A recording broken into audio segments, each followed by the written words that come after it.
자, 이렇다 175회 시작하도록 하겠습니다. 오늘 알파조님 나오셨어요. 안녕하세요. 안녕하세요. 오래간만입니다. 네, 늘 같이 하시는 차인쌤 나오셨습니다. 네, 차인쌤입니다. 예, 그리고 저는 마돈나입니다.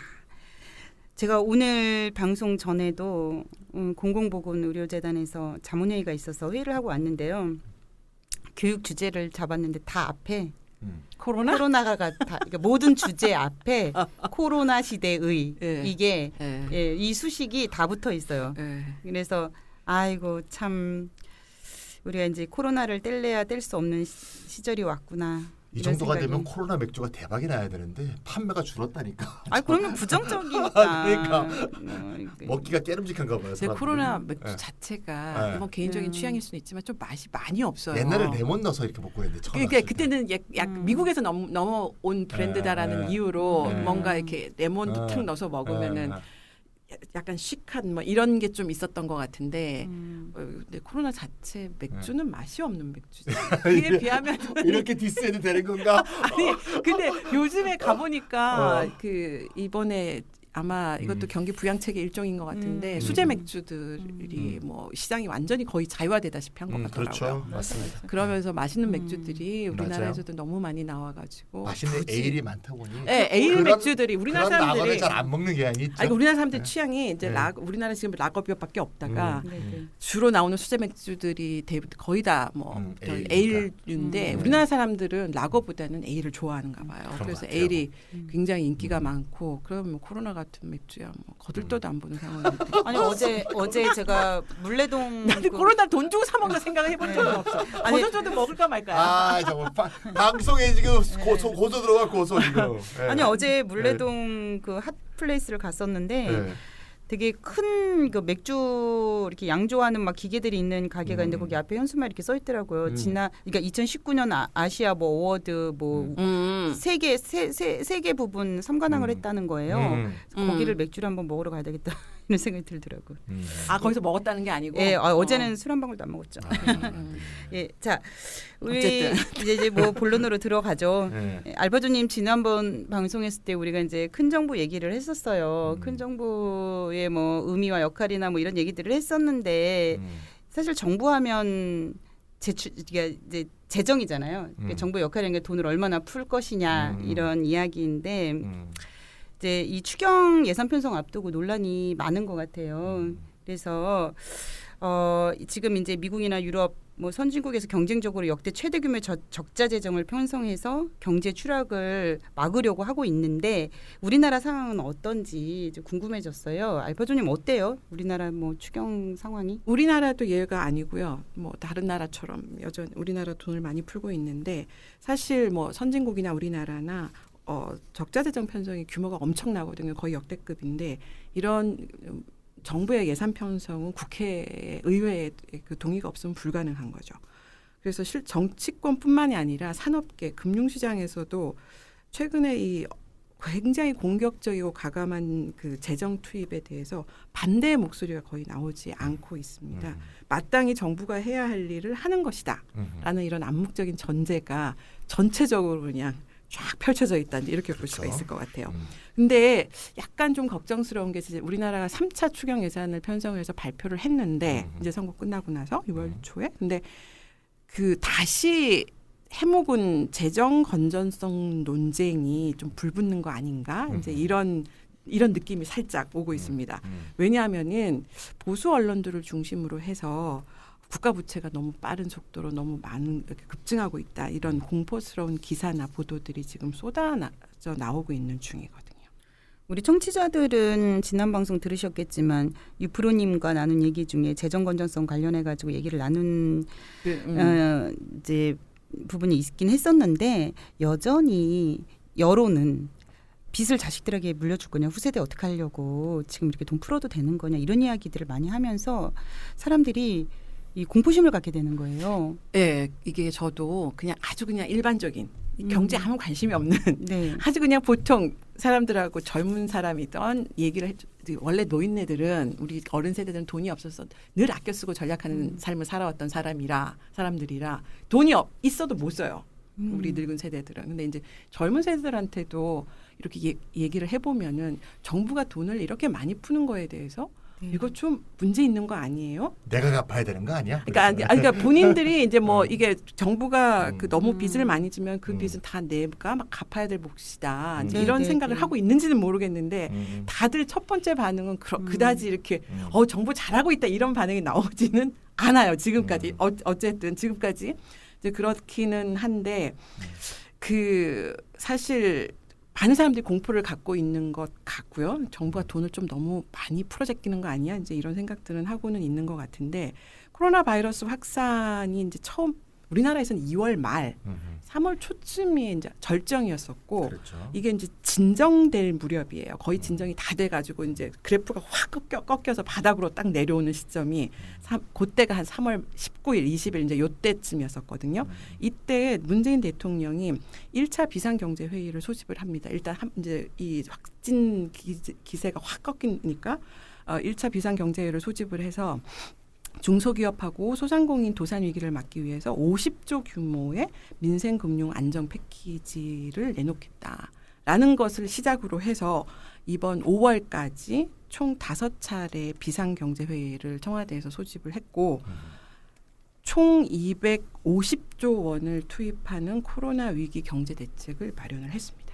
250조 원이라 하면 액수가 어마어마한데요. 기본소득 얘기하는 사람들한테는 네. 좀 손에 잡히는 규모 그렇죠. 아닌가요? 네, 근데? 많이 나오는 액수죠. 예. 근데 이걸 손에 잡히려면 예. 어떤 비교 수치가 있어야 될 것 같은데. 네, 그러니까 올해 우리나라 국가 예산이 512조거든요. 원래 본 예산 네. 추경 빼고요.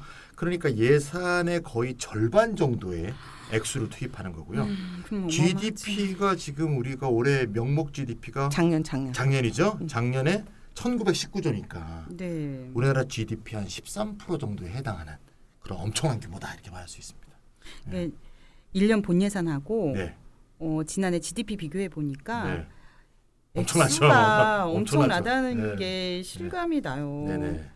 이 250조에 달하는 액수가 너무 어마어마해서 작년에 통과한 예산에 있던 지출 항목들을 이게 바꿔서 돌려 쓰고 뭐 이렇게 해도 다 마련은 못할 것 같은데요. 그러니까 250조의 경기 부양 위기 대응 네네. 대책을 만들었다는 건데 그 돈을 다 정부 재정을 한다는 의미는 아니에요. 아, 그런 거예요? 네, 네, 다는 아니고 뭐 민간에서도 조달하는 게 있고 뭐 기타 등등 이제 재원 조달 방법은 꼭 재정만은 아닌데 어쨌든 엄청난 규모의 위기 대응 경제 대책을 만들었고 그 필요한 재원을 그 조달하기 위해서 추경이 이제 불가피하다라고 얘기가 된 거고 3월하고 4월 중순에 두 번에 걸쳐서 이제 추경을 마련해서 국회가 통과가 됐습니다.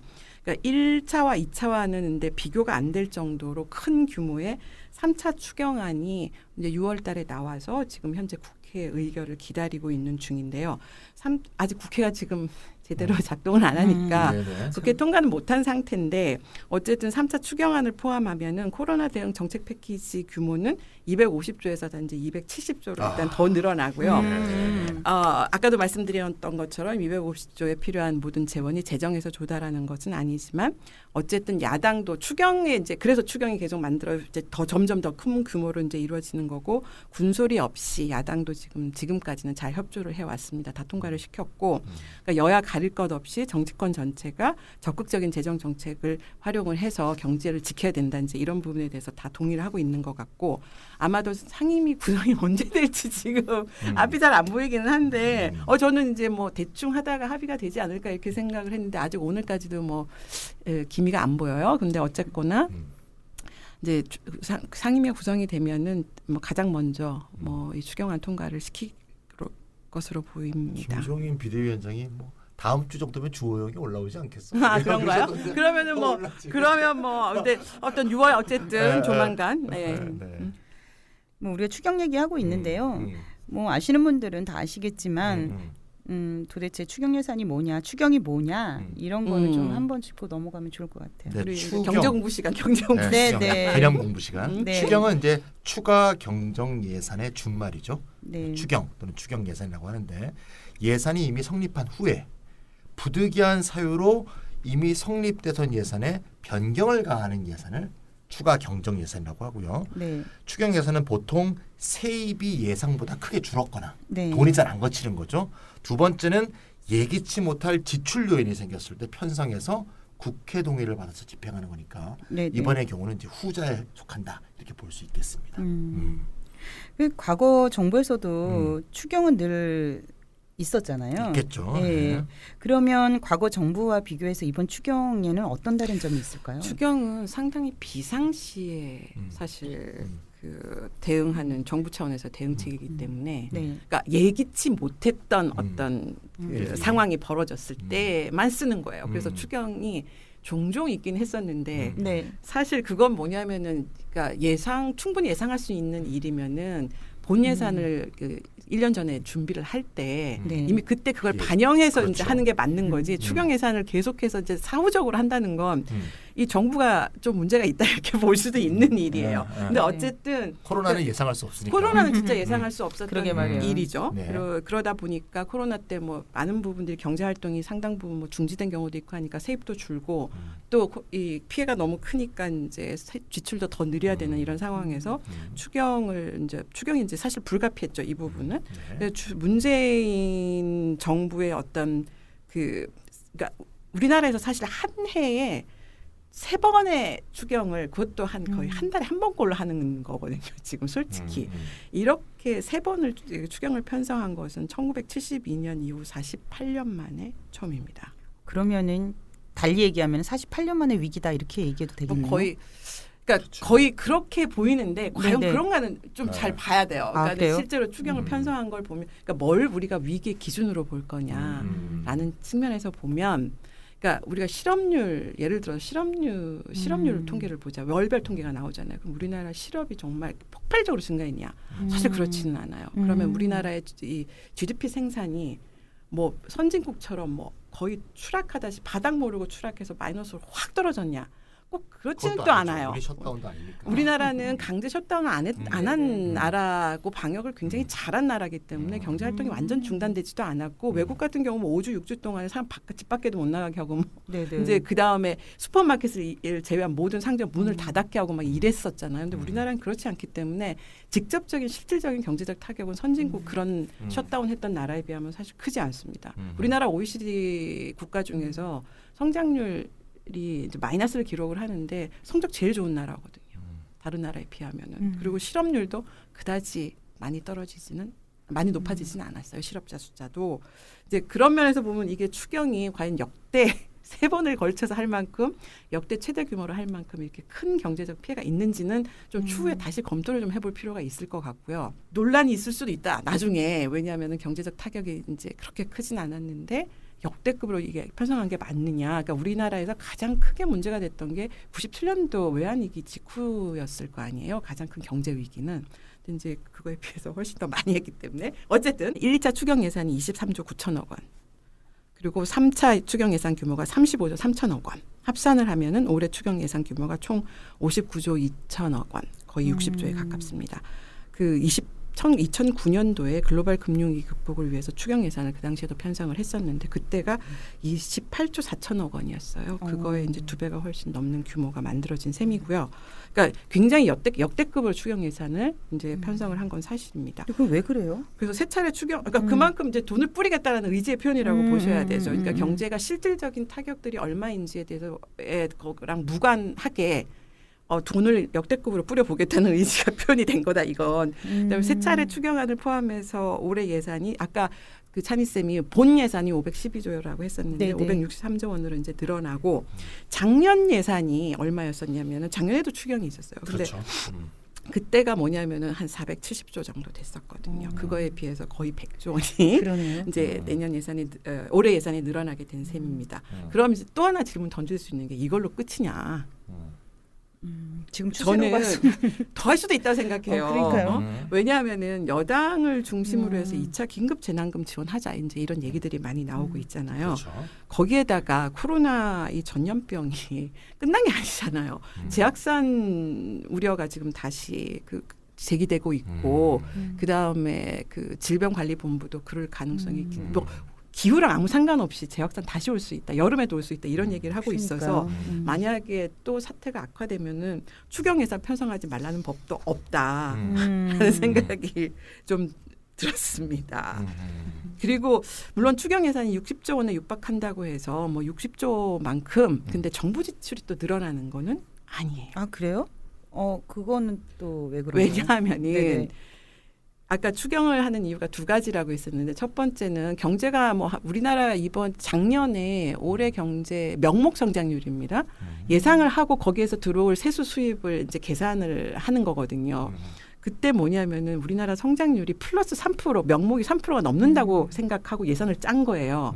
근데 올해 성장률이 마이너스가 되잖아요. 네, 그러면은 예상했던 세수가 당연히 안 들어옵니다. 이제 그래서 작년에 본예산 짤 때 예상했던 성장률이 3.4%인가 했던 명목이 그 정도였는데 그게 마이너스 역성장을 하게 되니까 당초 세수 예상액이 부족분이 발생할 수밖에 없어요.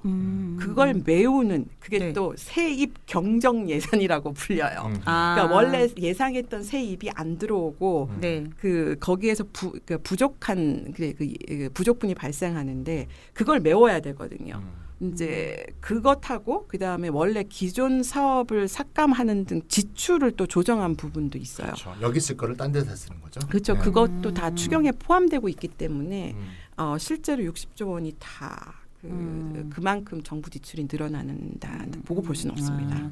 그러면 애초에 모자랄 걸 대비해가지고 별도 예산을 편성해 두는 게 있는 거였군요. 네. 저는 그거는 잘 몰랐는데 그러면은 순수 지출 추가 규모는 60조가 아니고 어떻게 되는 거예요? 당초 플러스 마이너스가 있을 것 그렇죠. 같은데. 당초 계획했던 본 네. 예산이 512조 정도 된다. 좀 넘는데 그거 대비 올해 총 지출 증가 규모는 34조 8천억 한 35조 원 정도밖에 안 되는 거죠. 그럼에도 불구하고 우리나라 GDP 대비 재정 지출 비중이 올해 하래 OECD 회원과 비교하면은 아직은 최하위권입니다. 그런데 재정 지출이 예정이 없이 갑자기 늘어나면 정부 부채가 늘어날 것 같긴 한데요. 네, 당연히 늘어나죠. 예, 재정 지출이 이제 급증하게 되면 이제 네. 통합 재정 수지하고 관리 재정 수지가 모두 마이너스가 됩니다. 또 여기서부터 또 저 못 알아듣기 시작한다. 또 네.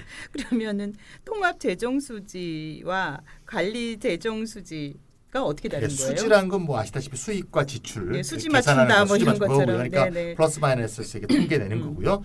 재정은 아실 거고 네. 통합과 관리의 차이점만 이제 나오면 되겠죠. 네네. 연도별 재정 상태를 파악하는 지표가 이렇게 두 가지가 있는 건데 원래 당초에 쓰던 게 통합 재정 수지예요. 네. 통합 재정 수지는 정부가 걷어들인 총 수입에서 총 지출을 뺀 거. 네네. 말 그대로 통합 재정 수지. 근데 이제 관리 재정 수지라는 게 새로 생겼는데 이건 통합 재정 수지에서 사회보장성 기금, 그러니까 국민연금이라든가 사학연금이라든가 고용보험이나 산재보험 관련된 플러스 마이너스 수지가 또 있겠죠. 네네. 얼만큼 기금이 들어왔냐, 또 얼만큼 또 보험금이 나갔느냐 이런 거 있잖아요. 연금이 나갔느냐. 아 세금하고는 네. 다르게 네. 이제 사회보- 기여형 네. 사회보장. 네. 요거는 다 얘기하는 거네요. 빼는 거예요. 네네. 뺀 게 관리 재정 수지. 그러니까 한 해 사회보장성 기금의 수입이나 지출이 정부 재정활동 결과가 아니니까 네. 우리가 네. 낸 거잖아요. 네. 기금 수입은 정부의 재정 여력이라고 볼 수 없기 때문에 네. 요걸 빼자. 요게 이제 관리 재정 수지예요. 그래서 아. 1990년부터 네. 사회보장 기금을 제외한 관리 재정 수지를 만들어서 관리하고 있습니다. 이렇게 음. 관리 재정 수지는 그러면은 이제 좀 허수가 빠진 기분? 그렇죠, 그렇죠. 예, 네. 이런 그렇죠. 생각이 좀 그렇죠. 들어요. 그래서 예. 관리라는 말을 네네. 좀 더 순수하게 정부의 수입과 지출이 잘 표현되는 그런 거로 네네. 볼 수 있는데 통합관리 재정 수지로 보면 작년에 이어서 올해도 이제 적자를 기록했는데 이 지표는 좀 전에 말씀드렸지만 큰 의미는 없고요. 네. 실제 재정 상태를 보여주는 관리 재정 수지는 어떻게 돼 있냐? 적자, 이것도 적자인데 네. 올해 112조 2천억 원에 달합니다. 어마어마한 액수죠. 그러네요. 그래서 관리 재정 수지 적자가 네. 100조 원을 넘긴 거는 대한민국 역사상 처음 있는 일입니다. 또 이게 또 적자 운운하면 또 엄청 또 걱정하는 거 예, 아닌가 예, 싶기도 걱정이 한데. 되죠. 이게 듣다 보니까. 예. 그러니까요. 예. 아니 재정 수지가 이렇게 적자가 되면 결국 걷어들인 돈보다 쓸 돈이 훨씬 많다는 뜻일 텐데요. 그렇죠. 예. 그렇다면 이제 빚을 지는 방법밖에 없잖아요. 그렇죠. 예. 그러면 또 정부 부채는 어떤지 상황이. 이게 우리나라 통합관리 재정 수지를 보면은 아까도 네. 말씀드린 것처럼 우리나라가 이제 사회보장기금 제도를 도입한 게 사회보장 제도 도입한 게 그렇게 역사가 오래 안 됐으니까 넣는 거에 비해서 받아가는 사람이 별로 없어요. 그렇죠. 그래서 항상 수지가 플러스예요. 아, 네네. 네. 근데 이제 외국 같은 경우는 넣는 것보다 나가는 돈이 그렇죠. 더 많기 때문에 항상 마이너스고 그 부족분을 정부가 재정을 통해서 네, 메꿔주는 투입하시고. 이제 이런 구조인데 우리나라는 아직은 그런 수준 아직은 안 가고 있기 때문에 네. 그러니까 통합관리 재정 수지를 하면 우리나라 재정 상태가 굉장히 좋아요. 좋아 보이는 거죠. 좋아 보여요. 네. 그런데 이제 그래서 이제 적자를 기록하는 일이 상당히 드물어요. 네. 근데 작년에도 이 통합관리 재정 수지가 적자가 적자였다라고 됐죠. 하는 거는 그만큼 정부가 돈을 많이 썼다라는 소리예요. 아, 그러네요. 우리가 알게 모르게 네. 우리가 별로 관심이 없지만 네. 작년에도 통합관리 재정 수지 적자 기록하는 경우가 드물거든요. 우리나라에서. 음. 그러니까 근데 이제 작년에도 이미 적자였다. 돈 많이 썼다 작년에도. 음. 근데 올해는 더 썼다. 그래서 음. 이제 관리 재정 수지까지 이제 100조 원 이상의 이제 적자가 발생했다는지 이렇게 보시면은 되고 이제 재정 적자를 이제 충당을 하려면 지금은 이제 부채를 쓸 수밖에 없는 빚을 낼 수밖에 없는 상황인데 네네. 근데 정부 발표에 따르면은 올해 이제 97조 3천억 원. 네, 적자 부채를 발행하기로 했다. 이거는 이제 정부가 적자 부채 발행하면 항상 고시를 하거든요. 얼마를 네네네. 한다. 이제 그러면은 올해 늘어난 한 100조 원 정도의 관리 재정 수지 적자 있잖아요. 네네. 이제 요거를 다 이제 그 적자 부채를 발행해서 조달을 한다. 이제 이렇게 그렇죠. 보시면 되고 작년에 적자 부채 발행 얼마였을까? 작년에도 많이 했어요. 30조 원. 오 많이 이제 했네요. 그거를 하면은 거의 뭐 세 배네. 세 배가 네, 네. 해당하는 그러니까요. 그 금액이 늘어났다고 보시면은 되겠죠. 말씀드린 것처럼 100조 원이 증액된 올해 예산, 올해 이내 작년 예산에 비해서 추경까지 포함하면 100조 원이 늘어났는데 그 예산 전부가 다 늘어난 예산 전부가 다 적재 부채 발행으로 충당이 됐다. 그러면 이제 국가 이거는 이제 적자 이제 재정 적자는 그 한 해에 해당하는 얘기예요. 한 해 빚을 얼마를 졌느냐라는 얘기고 국가 채무라는 게 있어요. 국가 누적이 채무는 되죠. 그 동안에 다 누적된 것들을 보는 거예요. 그럼 매년 뭐 흑자를 기록할 때는 적자가 안 늘어나고서 빚을 갚았을 수도 있고 이렇게 적자가 늘어나면 이게 이제 매해 이게 누적된 양들이 우리가 이제 이걸 가지고 GDP 대비 국가 채무 비율을 내서 국제적으로 비교를 하는 거거든요. 그렇죠. 근데 이제 국가 채무가 이제 누적이 840조 2천억 원으로 늘어났고 그 GDP 대비 이제 43.7%로 이제 역대 최고치가 됩니다. 계속 역대 얘기가 나오기는 그러네요. 하는데 어쨌든 그만큼 정부가 아주 공격적으로 적자 부채를 발행해서 돈을 쓰려고 준비를 하고 있다는지 이렇게 보시면 되고 그러니까 2019년 GDP 대비 국가 부채 비율이요 38.1%였었어요. 그러니까 40%도 한참 못 미쳤어요. 1년 사이에 엄청나게 올랐네요. 1년 만에 5.6점 포인트가 포인트가 오른 셈이죠.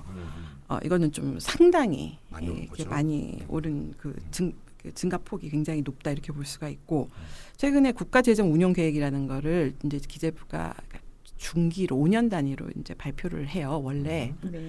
이제 관리를 하려고 하는 거죠. 이게 한 해 관리가 아니라 국가재정을 한 중기 5년 이상의 중기를 보고 관리를 하고 그 역할을 하는 게 이제 기획재정부니까. 이 수정 발표를 했습니다. 이번에 추경을 워낙 많이 썼으니까 이제 그래서 최근에 발표한 이제 국가재정 운용 계획을 보면은 내년에 국가 부채가 935조 원, 21년도가 그다음에 네. 2022년도에 1,030조 5천억 원. 이제 드디어 1,000조를 넘어섭니다. 우리나라 그다음에 2023년도에 1,134조 2천억 원으로 매년 100조씩 늘어날 것으로 지금 전망을 하고 있고 이제 올해 쓴 만큼 이제 매년 더 적자 부채 발행해서 쓴다 이렇게 생각하시면 그렇죠. 되고 그렇게 되면은 2023년 GDP 대비 국가 채무 비율이 51.2%로 높아질 것으로 예상을 하고 있습니다. 네, 4년 사이에 14%포인트가 올라가는 거네요. 그렇죠. 엄청나게 네, 빠른 네. 속도로 늘어난다고 볼 수 있죠. 여기까지 들으면 굉장히 공포심이 생길 것 같은데 네, 네. 이미 저희는 유프로님과 방송을 한 바가 있지 않습니까? 네, 네. 그 국가별로 국가 부채 비율을 우리가 쭉 이제 듣게 됐었는데 왜 일본 같은 경우에 212 퍼센트였나? 네. 그래가지고 240% 정도 될 예, 거예요. 엄청 높았고 미국도 그랬고 미국은 70%. 그 우리가 재정이 안정적이라고 알고 있는 뭐 독일 같은 경우 또한 굉장히 우리나라보다 높았던 걸로 기억을 하거든요. 58~9% 정도 될 네네. 거예요. 올해 적자 예산 이전. 그래서 외국의 다른 나라들에 비해서 한국의 국가 부채 수준이 그렇게 심각하진 않다 이렇게 저는 기억을 하고 있는데 신문에서는 계속 이제 국가 부채 수준은 높지 않지만 증가 속도가 빠른 게 문제다라고 얘기도 하고 있고 그래서 계속해서 지금 불안감을 조성을 하고 있어요. 어떤 말이 맞는 것인지 잘 모르겠어요. 아마 유프로님은 전혀 문제가 안 된다고 네, 계속 맞아요. 말씀하실 것 같고 네네. 평소 지론이죠. 그래서 네. 맞아요. 그러니까는 일단 수치만 보면은 그 GDP 대비 재정 지출 그 한 해 GDP 재정 지출이 GDP 대비 얼마냐 이것도 우리나라가 OECD의 최하위권이라고 말씀을 드렸는데 우리나라 이제 누적된 국가 부채 GDP 대비 국가 부채 비율도 다른 선진국에 비하면은 아주 건강하고 양호하죠. 재무 건전성 관리 기준인 두 가지 지표예요. 이게 그러니까 한 해에 재정 적자가 GDP 대비 얼마냐. 네네. 그다음에 누적된 누적된 국가 부채가 GDP 대비 얼마냐. 이걸 이제 국제적으로 비교를 할 수가 있기 때문에 이게 이제 재정 건전성 관리의 이제 두 가지 기준 지표인데 우리나라가 좀 증가 속도가 다른 나라에 비해서 빠른 것은 사실입니다. 맞습니다. 예, 다른 선진국에 비하면 증가 속도는 이제 상대적으로 빠르다. 네네. 그러면 이게 문제가 되느냐? 저는 이것도 크게 문제가 된다고 보지는 않아요. 왜냐하면은 우리나라가 좀 후발 그 산업 국가잖아요. 선진국하고 다르게. 네. 그렇기 때문에 아무래도 정부가 개입해서 이게 경제 사업에 돈을 아직도 많이 쓰고 있어요.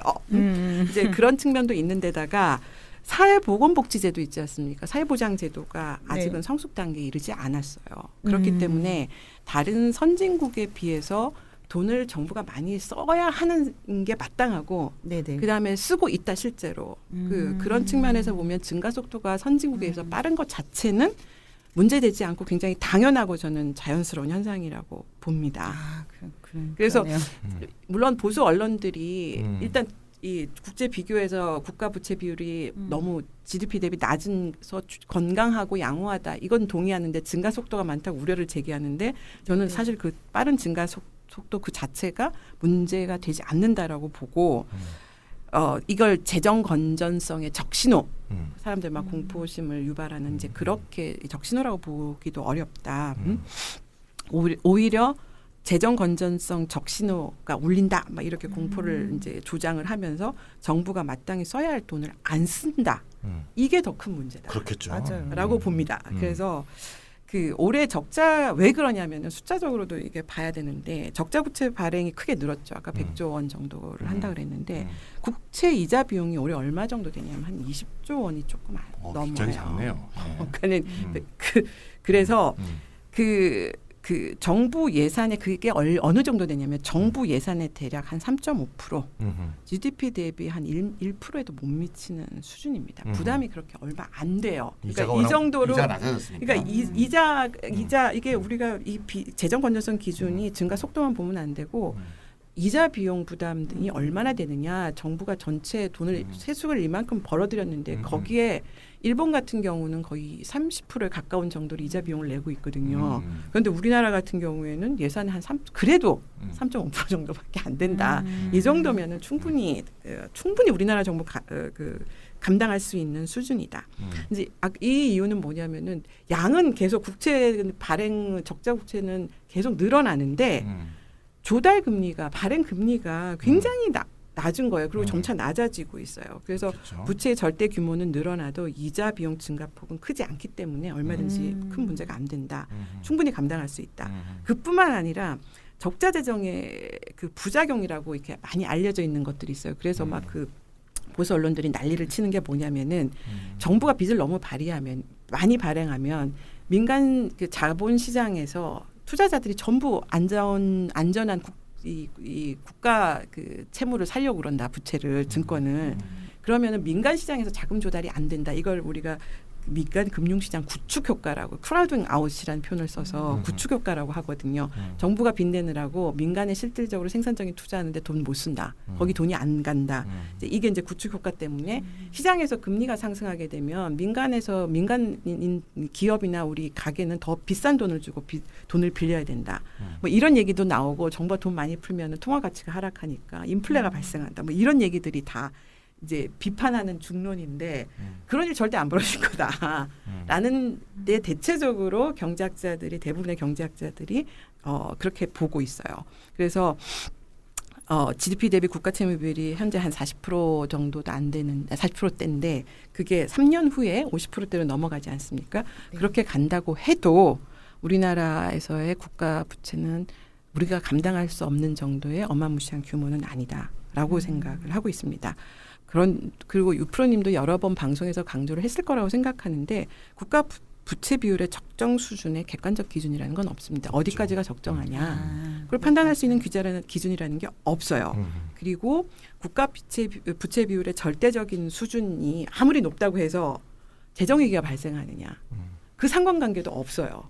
일본 240%인데 재정위기 발생하느냐 안 하잖아요. 아니 그리고 우리나라 그 부채가 이렇게 많아졌다고 해서 우리 삶이 또 이렇게 달라졌는지 그거는 이제 다른 전혀 알 문제. 수도 없고 그거는 네네. 이제 나중에 좀 더 우리가 네. 얘기를 해봐야 되는데 일단 위기가 발생한다. 네네네. 인플레가 발생한다. 재정위기가 발생한다. 인플레가 네네네. 발생한다. 이제 그래서 국가가 돈을 많이 쓴다고 해서 꼭 그런 일이 나쁜 일에 벌어진 위기가 그 재정위기가 발생하는 이런 상관관계도 사실은 존재하지 않기 때문에 국가 부채 수준만 놓고 재정 건전성을 논할 수는 없다. 지금 우리가 재정 건전성에 대한 얘기로 한정을 한다면 네네. 이제 그 효과가 우리 삶에 정말 우리 삶을 풍요롭게 하는 데 쓰이느냐 이건 별다른 별개의 문제죠.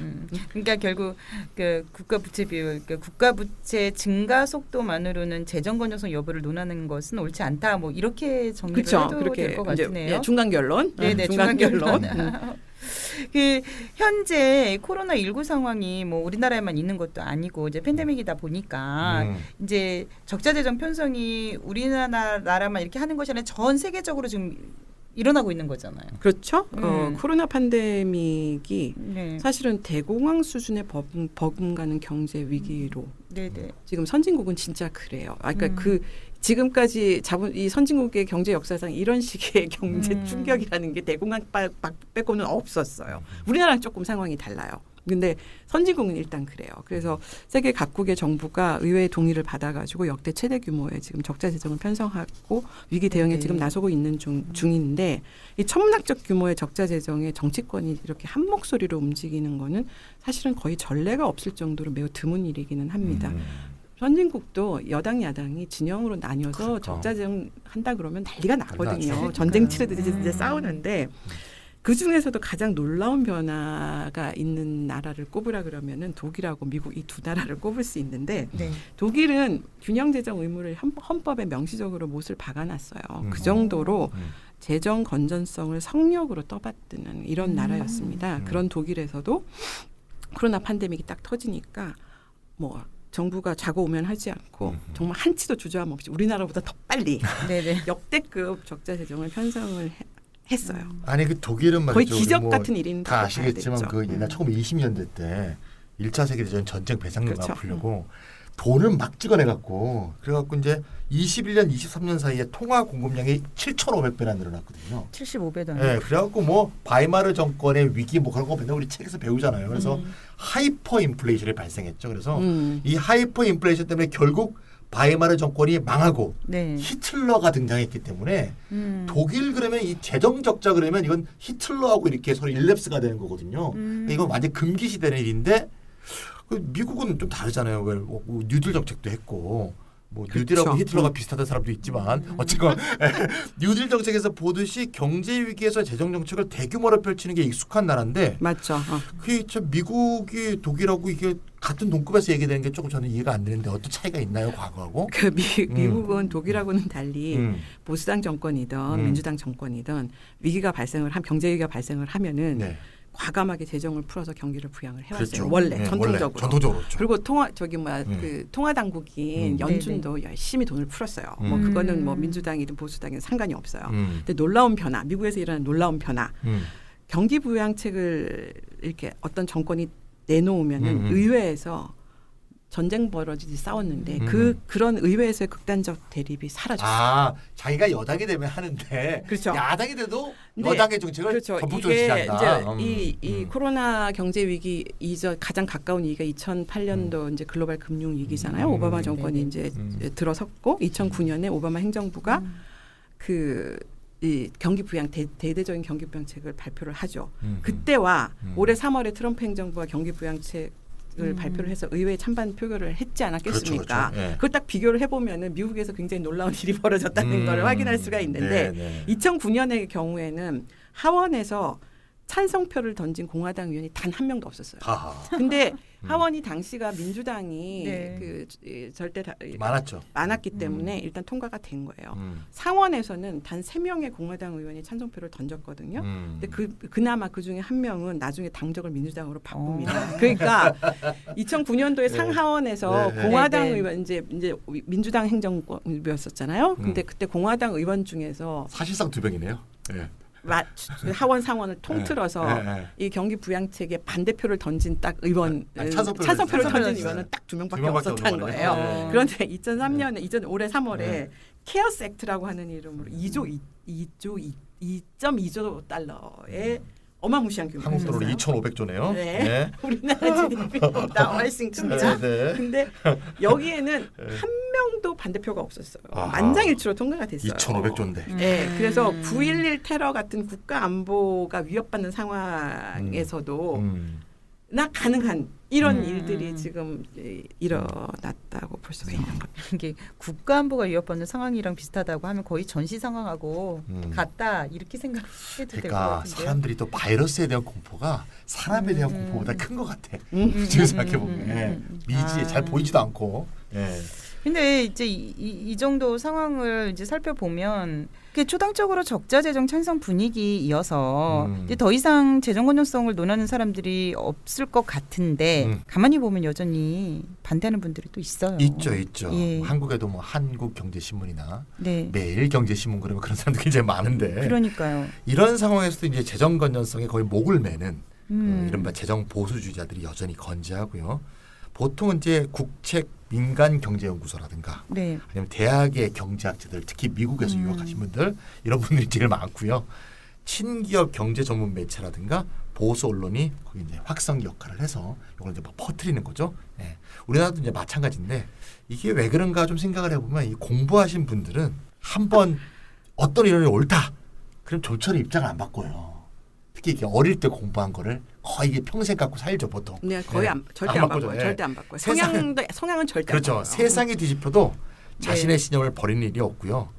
이건 뭐 경제 이론뿐이 아니고 정치 이론도 그런 것 같아요. 그렇죠. 이 사람이 신념이라는 게 네, 잘 안 변하죠. 잘 안 네. 바뀌죠. 그러니까 한 번 신자유주의 이런 거였으면 영원히 신자유주의하고 한 번 케인스주의자면 영원히 케인스주의자고 이 사람들이 이렇게 네. 왔다 갔다 하진 않아요. 이론하는 사람 연구자들도 그렇게 안 해요. 왔다 갔다 하면 또 이 제자들이 가만 안 있을 것 같아요. 예, 1976년에 노벨 경제학상을 수상했던 그 유명한 밀턴 프리드먼이 예, 그 창시한 게 이른바 반 케인스주의, 시장 자유주의 아니겠습니까? 여전히 케인스주의하고 싸우고 있고 2008년도에 우리가 잘 기억하듯이 폴 크루그먼이 네. 케인스주의자로서 노벨 경제학상을 탔는데 그렇죠. 이게 뭔가 큰 변화가 되고 있는 어떤 조짐을 보여주지 않았나 그런 생각이 듭니다. 저기 폴 크루그만은 원래부터 저기 케인즈주의자였어요. 그렇죠. 예, 예. 네. 그러니까 그래서 지금까지도 케인즈, 뼛속까지 케인즈주의자는 그냥 영원히 케인즈주의자고 이제 2008년도에 드디어 이제 노벨 경제학상을 받았었죠. 예. 그러니까 신자유주의 시대 진리로 통했던 게 이제 시장 자유주의였고 이를 신봉하는 이제 재정 보수주의자들이 뭐 그렇다고 해서 지금 세상이 바뀐 것 같아 보이는데 그 사람들이 사라진 건 절대로 아니죠. 그 사람들이 여전히 남아 있는 거예요. 그렇죠. 그래서 요즘도 여전히 국가 부채 수준이나 증가 속도를 이제 놓고서 목소리를 높이고 지금 여론전을 지금 펼치고 있죠. 우리나라도 뭐 신문들을 보면은 계속해서 이런 보도들이 나오고 있는 중입니다. 그 차이가 있다면은 아무리 이런 애들이 떠들어도 아무도 관심을 별로 보이지는 않는다. 그래서 거의 주목을 받지 못한다. 그렇죠. 다시 그 말이 뭐냐면은 재정 적자 재정 찬성론에 지금 솔직히 밀려나고 있다고 볼 수밖에 없어요. 맞습니다. 예. 그래서 선진국 중에서는 사실 독일이 늘 예외적인 그 나라에 속했는데 재정 보수주의자들이 단순히 이제 학계나 연구소 같은 연구자들이나 교수들이 아니라 독일은 재정 보수주의자들이 독일의 연방 중앙은행을 장악하고 있었어요. 그리고 그 중앙은행의 그 은행가들하고 보수적이고 친기업인 이제 그 경제 연구기관들이 있잖아요, 연구소들이 있잖아요. 얘네들이 공동 전선을 이렇게 구축을 해서 독일 정부의 재정 정책 결정에 실질적으로 막강한 영향력을 행사를 해왔거든요. 그러니까 단순히 이제 학자들이 막 시끄럽게 소리를 치는 게 아니라 중앙은행이 딱 지키고 버티고 있었던 요새처럼 그 김인현 출신의 재무부 장관도 그래서 얼마 전까지는 굉장히 비타협적인 균형 재정론자였었어요. 그렇군요. 그래가지고 보육이나 교육이나 교통 그다음에 뭐 보건 이런 공공재 부분 있지 않습니까? 여기에 비용 절감을 밀어붙여가지고 돈이 흑자를 기록하고 있는데도 돈을 안 쓰는 거예요. 그러니까 이런 공공 부분이 재기능을 못하도록 완전히 절름발이로 기형적으로 만들면서까지 흑자 재정을 만들었던 거예요. 이번 기재부 장관이. 그렇게 해서 돈은 남으면 뭐합니까? 뭐 어디다 쓰느냐? 그거를 이제 돈 갚는 데다 쓴 거예요. 이제 이런 식으로 완전히 이 균형 재정 건전성을 매우 건전했겠네요. 우리 독일은 진짜 뭐 칼 같았죠. 그런 부분에서 이제 그래서 이 국가 부채 비율을 줄여 나가던 나라였었던 거죠. 그렇군요. 그랬던 독일 정부의 태도가 이번에 이제 180도로 변했죠. 이번에 이제 기재부 장관이 얼마 전까지는 김인현 보수당 출신이었는데 지금은 3인당 소속이에요. 이제 적자재정 경기 그 부양책을 내놓았고 거기에 대해서 연방중앙은행장이 뭐라고 했냐면은 아주 신속하고 올바른 대처를 했다. 이제 이렇게 지지를 보냈습니다. 그러니까 한마디로 이제 대세가 바뀌었다. 이제 이렇게 볼 수가 있죠. 그래서 아까 찬희 쌤이 이제 케인즈주의자 그 노벨 경제학상을 받았던 그 폴 크루그맨이 2008년도에 그걸 받았잖아요. 그 자체가 굉장히 의미심장한 변화라고 볼 수가 있어요. 그 당시 2008년도 이제 금융위기가 글로벌 금융위기가 딱 터졌을 때 그때 이제 이 위기에 대해서는 재정 적자를 써서 케인즈주의적으로 해결할 수밖에 없겠다. 이걸 선제적으로 이제 예견을 하고 이 패러다임 전환을 이렇게 예고하는 이런 노벨 경제학자 선정이었다고 볼 수가 있죠. 그렇겠네요. 그럼 알파저님 말씀은 한마디로 재정 적자와의 싸움이 이게 이제 한물간 전쟁이다. 대세가 이미 이런 바뀌었기 때문에. 네네. 그러면 일부 꼴통 시장주의자가 아니라면 그 싸움을 계속하는 사람은 없다. 뭐 이런 말씀이신데 그렇죠. 독일에까지 이렇게 될 정도면 그러면 네. 결국 그럼 이 싸움을 계속하는 우리나라는 뭔가요? 그러니까 꼴통이 많은 거죠. 네. 그런가요? 특히 현재 같은 코로나19 상황에서 국가 부채가 늘어나는 것은 심각한 게 아니라 오히려 당연하다 이렇게 볼 수 있겠네요. 뭐 우리나라의 뭐 언론들에도 꼴통들이 특별히 많은 건 아니고 외국에서도 네, 언론에서는 재정 건전성에 대해서 계속 경고를 하고 그다음에 그 꼴통 같은 목소리로 막 공포를 조장하는 이런 사람들은 늘 있어요. 근데 이제 그럼에도 불구하고 정부가 일관되게 이 적자 재정이 불가피하다는 걸로 밀어붙인다는 거고 그에 대해서 정치권이 다 동의를 하고 있고 그거에 대해서 대체적으로 여론도 동의를 한다. 그 꼴통들은 정말 꼴통이야. 쟤 정말 꼴통이 이제 손가락질을 당하는 입장이지 얘네들이 대중적 지지를 받고 있는 건 아니다. 이제 그렇죠. 이렇게 봐야 될 것 같고요. 이제 왜 이런 일들이 벌어지냐? 이게 대세가 정부가 대대적으로 적자를 편성을 해서 공격적으로 돈 풀기를 해야 된다라고 사람들이 이렇게 생각하게 됐느냐? 대세가 이렇게 바뀌고 있느냐? 대세의 어떤 의견들이 이제 그거는 그 배경에는 뭐가 있냐면 경제가 이번 코로나 때문만이 아니라 장기간 침체를 벗어나기 어렵다라는 상황 판단을 하고 있다라는 거죠.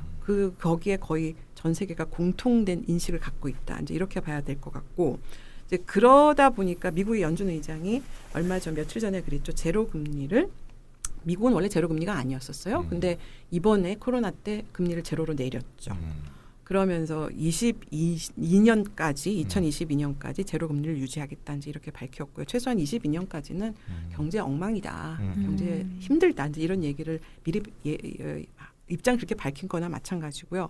코로나 위기 이전에도 이미 기준금리를 제로로 유지했던 ECB는 유럽은행. 유럽 중앙은행이죠. 네. 금리를 더 이상 내리기는 어려워요. 이제 그러다 보니까 이제 지난 3월에 그 팬데믹 긴급 채권 매입 프로그램이라고 해서 PEPP 프로그램을 도입을 했는데 그걸 이제 더 증액하는 방식으로 이제 나가고 있고 금리를 더 내리는 게 무의미하니까 채권을 사는 거죠. 그렇군요. 그래서 그 증액한 규모를 해서 얼마가 됐냐면 총 매입 규모가 1조 3,500억 유로. 이게 하나로 환산을 하면은 1,845조. 그만큼 양적 완화를 더하는 건가요? 돈을 네. 그러니까 국가 아마 이제 정부 그러니까 대부분 그러니까 힘든 나라들 더 힘든 나라들 유럽 그러니까 아주 이태리 늘 문제가 되는 이태리 뭐 스페인 뭐 그리스 이런 나라들 이런 나라들 국채를 이제 대대적으로 살 것으로 보이는데 하나로 환산해서 1,800 45조 우리나라 명목 GDP 비슷하네요. 작년 명목 GDP입니다. 음. 거기에 육박하는 돈을 이번에 지금 이제 푸는 거죠. 그래서 국채를 사는 것 같아요. 그래서 이 매입 기간도 내년 6월까지로 연장을 하기로 했어요. 이제 그런 걸 보면은 이 상황 판단이 힘들다 앞으로 경제. 이렇게 보고 있다라고 볼 수가 있고 19년도 하반기부터 근데 사실 원래 글로벌 경제가 하락기로 사실 접어들었거든요. 그러니까 우리나라도 작년 돈 많이 풀었죠. 추경하고. 이제 코로나 사태로 사실은 그 속도와 낙폭이 더 커진 것이다. 이제 그런 것이기 때문에 이제 이 경제가 상승기에서 이제 하락기로 접어들었다. 작년 하반기부터. 네네. 근데 이제 침체기가 계속 이제 하락하는 그 침체기가 이제 계속된다. 그러다 보니까 확장적인 재정 정책 기조도 앞으로 계속 유지될 거다. 이제 이렇게 봐야 되는 게 맞겠죠. 그래서 역사의 학습 효과, 즉 뭐냐면은 1936년도 일명 루즈벨트 긴축이라는 게 있어요. 그러니까 초기 1934년, 34년도에 돈을 막 엄청 풀었다가 네. 이게 36년도에 갑자기 큰 문제 일어나는 거 아니야 싶어가지고 긴축을 해요. 그것 때문에 다시 경기가 악화되거든요. 그러면서 39년에 이제 2차 대전 발발로 경기 침체를 극복하게 되는데 정말 전쟁이 안 났으면 큰일 날 뻔했을 거라. 그랬을 이런 거예요. 식의 그래서 예측도 그렇죠. 많이 하죠. 36년도에 이제 우리가 일명 루즈벨트 긴축이라는 걸 했다가 경기가 다시 꼬꾸라졌다. 그렇죠. 이런 네네. 일을 다시 하면 안 된다. 안 그런 되겠다. 멍청한 일을 하면 안 된다. 이런 역사의 학습 효과가 있기 때문에 음. 아예 모든 정부들이 우리 돈 계속 쓰겠다라는 거를 중간에 긴축 안 한다. 앞으로 계속 돈 푼다. 이제 이런 시장에 의지를 그런 메시지를 주는 계속 거죠. 던지는 거다. 또 다른 학습 효과가 있는 게 뭐냐면은 1995년, 96년도 일본 정부가 똑같은 짓을 한 거예요. 그러니까 93년도, 4년도에 이제 거기는 뭐 부동산 시장, 증권 시장 뭐 완전히 버블 이제 터졌죠. 버블이 붕괴했을 때 돈을 막 풀었어. 네. 그런데 95년, 96년도에 갑자기 정부가 무서워졌어. 이거 인플레 거 아니야? 이제 그러니까 다시 이제 증세를 하고 네. 막 긴축 정책에 돌입을 한 거예요. 이제 그 다음에 다시 경제가 꼬꾸라진데 너무 불행한 사태인 거지. 거기에다 97년도에 외환위기 연말에 외환위기가 그러니까 맞아, 그 맞아. 아시아 그 외환위기가 금융위기가 발생하잖아요. 그러니까 그때부터 이제 일본 경제는 영원한 추락의 길을 들어서게 잃어버린 되는데 내년이 시작이 되는 거죠. 그렇죠. 이제 그러면서 중간에 돈 풀었다고 들에 겁먹어가지고 다시 긴축으로 하는 이런 멍청한 짓은 하지 말자. 이제 이게 역사적인 교훈이 있어요. 그러다 보니까 그 어떤 국가도 경기 회복이 확실하다. 성장세로 완전히 돌아섰다라는 네네. 이 확신이 들기 전까지는 섣불리 확장 정책을 걷어들이지 못하는 상황이고 못할 것입니다. 그래서 우리나라도 이제 코로나 위기를 계기로 해서 정부가 이제 과감한 돈 풀기를 했고 지금 본격화하고 있는데 솔직히 우리나라 2022년도에 네. 대선하고 지방선거 그렇죠. 두 개를 앞두고 네. 있습니다. 네. 이제 그걸 앞두고 돈 풀기를 멈춘다? 그건 상상할 수 없는. 그러니까 기재부도 100조씩 늘어난다고 하는 거죠. 뭐 계속 풀 거라고 봐야 되죠. 그래서 이제 경기 침체가 장기화되고 뭐 이런 정치적인 선거 이런 국면도 있고 이제 그러다 보니 어쨌든 확장적 재정 정책도 계속 간다. 당분간 이제 22년은 무조건 간다. 그래서 과거와는 달리 이제 정부의 돈 풀기에 대한 제어 장치가 이제는 사실상 없어졌다. 정치적으로 완전히 무력화됐다. 이제 이런 상태이기 때문에 아마도 세계 각국에서 앞으로는 경제 성장률보다 빠른 속도로 국가 부채가 늘어날 것이다. 이런 생각이 듭니다. 우리가 계속 얘기해 온 얘기지만 재정 건전성 관점에서 국가 부채를 걱정하는 거는 이론적으로도 옳지 않다. 계속 이제 그 근거들을 말씀을 해주셨잖아요. 그리고 또 현재 상황에서 더더욱 그것이 옳지 않다. 이렇게 말씀을 해주셨고 저는 이해가 되는데 그럼에도 불구하고 여전히 의문이 남아요. 이게 부채라는 개념 때문에 그런 것 같아요. 빚지른 게 역시. 그러니까 국가 부채의 증가가 이게 아무 문제가 없는 건지 진짜로. 네. 우리 이렇다도 뭐 6%가 네. 또 아무 문제 없다 그러고 네. 지금 알파주도 문제가 크게 없다 그러고 그러니까 네. 다들 이제 또 청취자분들이 너무 문제 없다고 생각하실 수도 있을 것 같아요. 약간 좀 이제 이게 국가 부채가 늘어난다는 게 뭔지는 네. 이렇게 좀 정리하고 넘어가야 될 시점이 아닌가 싶은데 네. 한마디로 좀 정리하면 국가 부채가 계속 는다는 것은 수입보다 지출이 많다는 뜻이잖아요. 네. 쓸돈이 많아서 부채로 충당한다는 뜻이고, 그래서 재정 수입으로 충당이 안 되는 부족분은 국채, 그러니까 적자 부채를 발행해서 메운다는 것을 의미하잖아요. 그것도 다른 관점에서 보면 GDP하고 관계해서 볼 때 네. GDP 대비해서 국가 부채가 자꾸 오른다는 거는 그러니까 분모가 GDP고 분자가 국가 부채라고 본다면 네, 네. 근데 이게 자꾸 수치가 늘어난다는 것은 분모가 늘어나는 것보다 분자가 빨리 늘어난다는 그렇죠. 거잖아요. 네. 그러니까 결국 GDP 성장률보다 국가 부채 증가율이 더 높다는 것이니까 네. 결국 이 두 가지를 합쳐서 본다면 뭐 기재부가 늘 얘기하듯이 걱정하듯이 우리나라 경제 성장이 GDP는 잘 안 오르면서 국가 부채는 늘어나면서 지출은 네네. 막 늘어나는 그런 상황이니까 네네. 기재부가 좀 걱정하는 거, 좀 비관적으로 보는 것도 무리는 아니다. 이런 점도 우리가 좀 생각해 볼 필요가 있지 않은가 하는 생각이 듭니다. 비관적으로 보는 게 무리는 아니라고 하지만 지금껏 이제 알파조님 얘기를 들어보면 결국 기재부가 틀렸다 이런 생각이 들거든요. 졌죠. 예. 네, 졌다 이런 생각이 드는데 네네. 그 기재부가 긴급재난지원금 수혜 범위를 놓고 네. 국민 전체에게 줄 수 없다고 버티면서 저항을 하다가 결국 홍남기 무릎을 씨가 꿇었으니 그렇죠. 예. 예, 이거는 뭐 졌다라고 보는 게 맞죠. 맞습니다. 예. 기재부는 당연히 졌죠. 그리고 네. 사실은 청와대도 음. 다주자 얘기한 적은 없습니다. 맞아. 청와대 처음에 그랬죠. 여당에서 예, 그랬죠. 맞아요. 그러니까 그렇죠. 이거는 이제 기재부 청와대는 기재부예요. 그러니까 네. 청와대는 국회가 아니기 때문에 맞아요. 그러니까 청와대와 그러니까 기재부는 당초에 50% 그러니까 그렇죠. 그 소득 기준 50%를 주자 했었고 그러니까 청와대가 왜 좀 더 주자 70% 김상도도 맞아요. 좀 더 주자 그렇죠. 70% 하니까 네.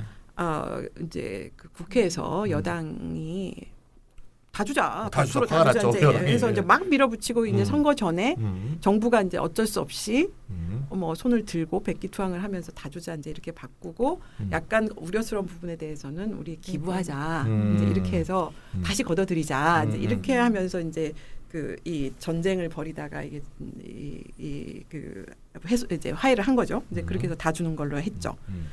근데 어쨌든 지금 상태에서는 이런 걸 보면 이제 막 의회가 막 몰아붙이니까 정부도 백기투항을 한다. 이제 어떻게 보면은 제어 장치가 사라진 것이라고 볼 수가 있습니다. 그 우리나라에서는 사실은 기재부가 정부의 돈뿌리기의 제어 장치를 역할을 해왔죠. 늘 원래. 그렇죠. 그래서 이제 이거는 그러니까 선출 정치인이 왜 그랬을까 이렇게 생각을 해보면은 국회 있잖아요. 선출 정치인들이 세금을 막 쌈짓돈처럼 마구잡이로 이제 막 허튼 데다가 막 쓰고 네. 그다음에 지역구 선심성 예산 우리 SOC 사업들 도로를 갖다가 막 다리 여기저기에다가 만들고. 다리 찍고 그러니까 차 안 다니는 이 도로들을 뭐 전국을 다 뚫어놓고 근데 이런 것들이 대표적으로 그 낭비 예산이거든요.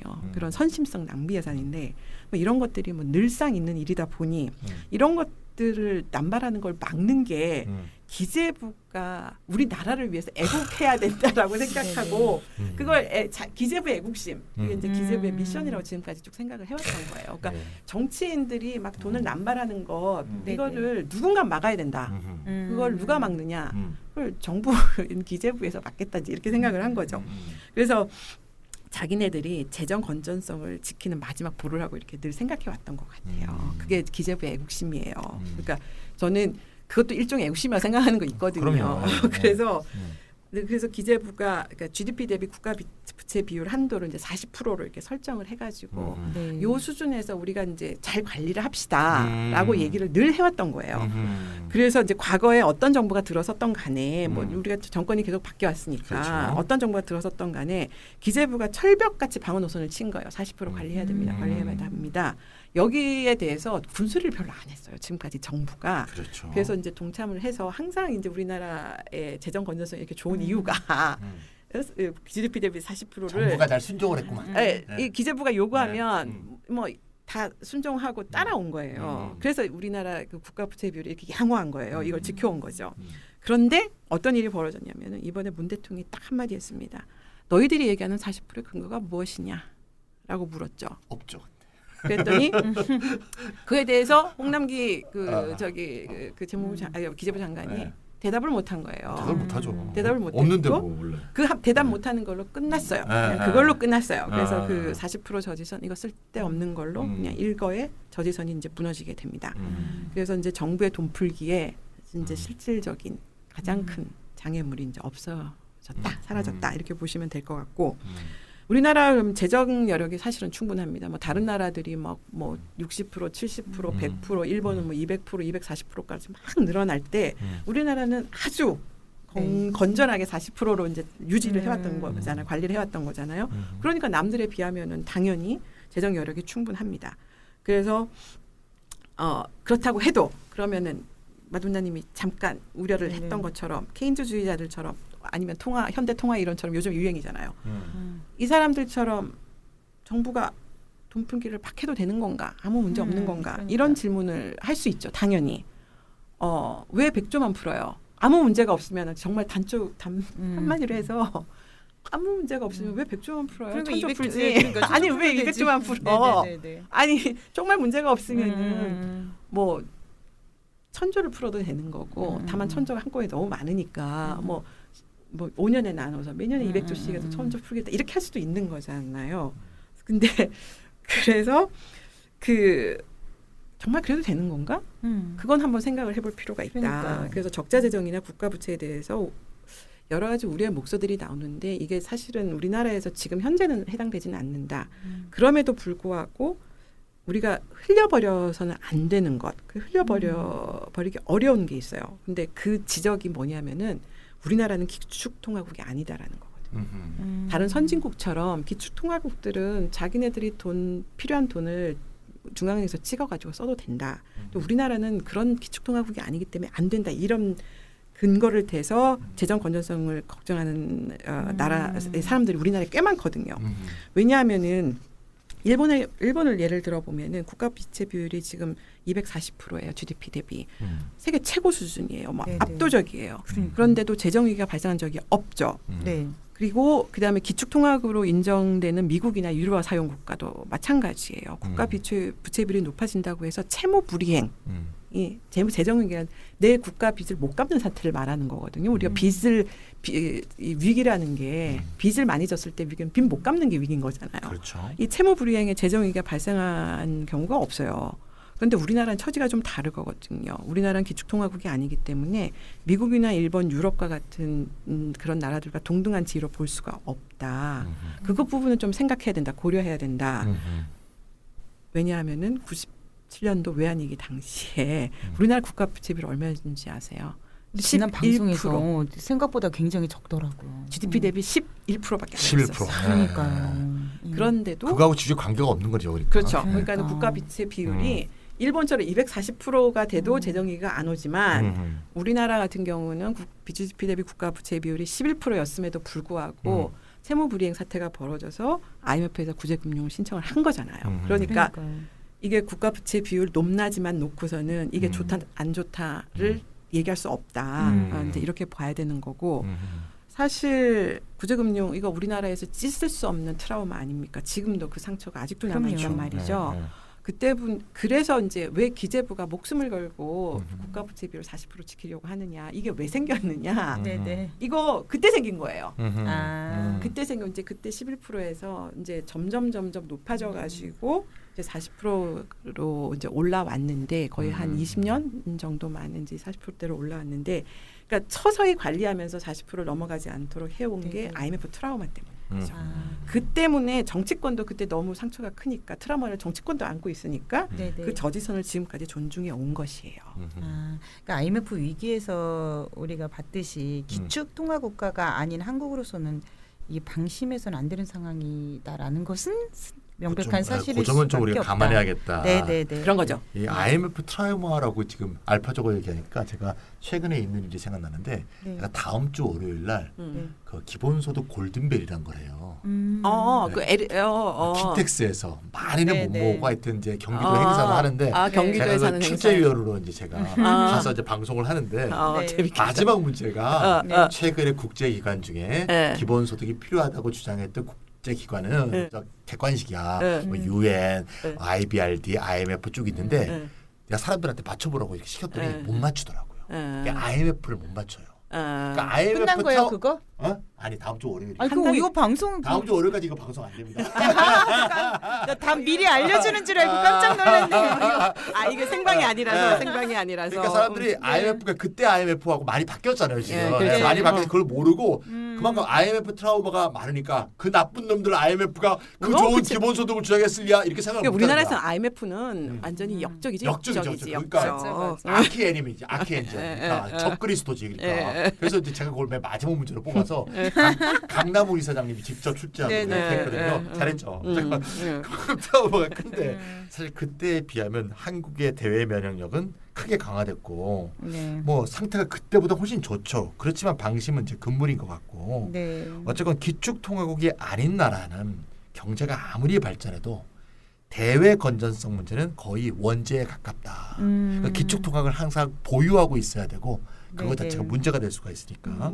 우리가 이제 우리 같은 우리 한국에 태어난 원죄예요. 원죄죠, 그거. 원죄. 네. 미국 애들이 안 갖고 있는. 네, 네. 그래서 97년 우리가 외환 위기에 학습 효과가 있어갖고 지난 20년 동안 외채 비율, 외환 보유액 이런 것들 굉장히 관리를 꼼꼼하게. 잘했어요. 네, 다시 잘해왔어요. 이런 일이 오면 안 되겠다. 그래서 네, 네. 민주당 정부건 뭐 새누리당 정부건 다 네, 이렇게 열심히 그거는 해왔죠. 잘해왔어요. 그러다 보니까 이제 우리가 대외 면역력이 굉장히 좋아졌고 정부가 잘해온 것도 있지만 또 정부가 한 것 중에서 미국하고 통화 수합을 체결한 거.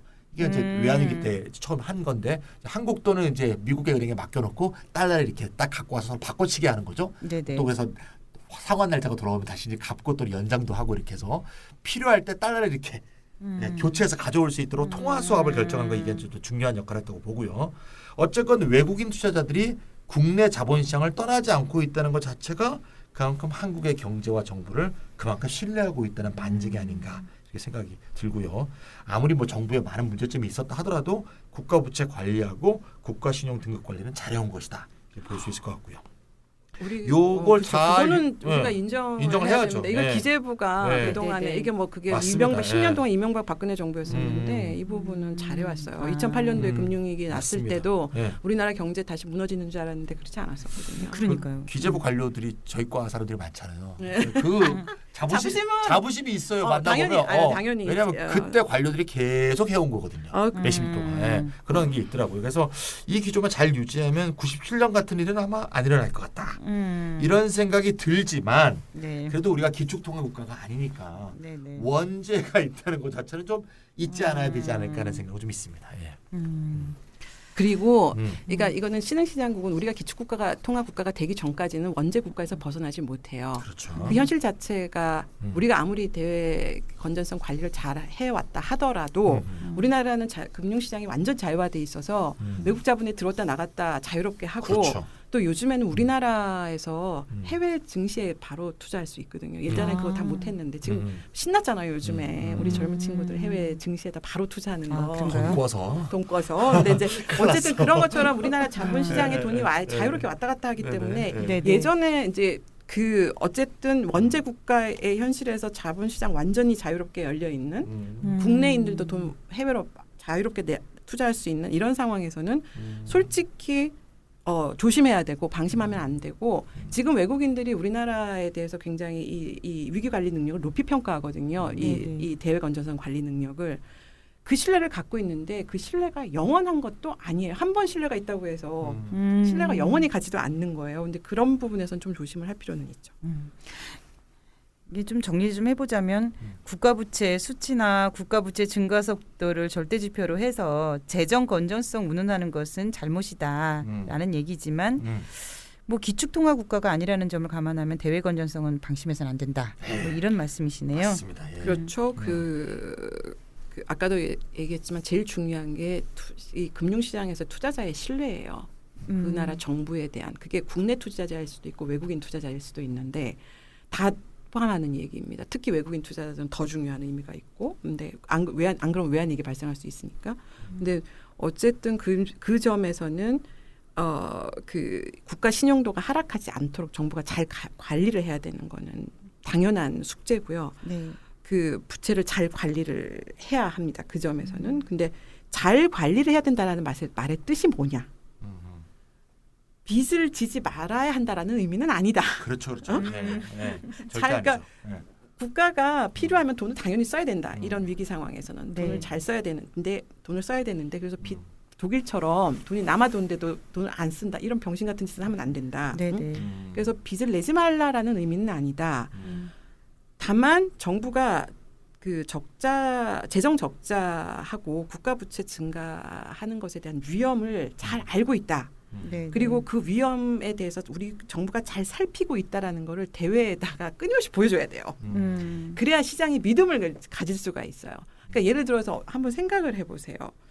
정부 부채에 대해서 정부가 기본적으로 가진 입장이 만약에 언론에 나와가지고 하나도 안 중요해요. 재정 건전성. 무시해도 돼요. 이런 발언을 할 수가 있겠습니까? 안 되죠, 그건 또. 그 절대 안 되죠. 그렇죠. 그리고 그 국채 매입을 하는 투자자들을 향해서 나는 내가 쓰고 싶은 대로 쓸 거고 필요하면은 얼마든지 언제든지 적자 부채 발행해 가지고 쓸 거야라고 얘기를 하면 네. 투자자들이 걱정할 수밖에 없지 않겠어요. 그렇죠, 그렇죠. 돈을 빌려주는 사람 입장이라고 치면 돈을 나중에 이 사람이 돈을 갚아야 되는데 나 돈 막 쓸 거야 이렇게 얘기할 수는 없다라는 거예요. 내 할 바 아니다 이런 태도로 할 수는 없다. 그거는 아니다.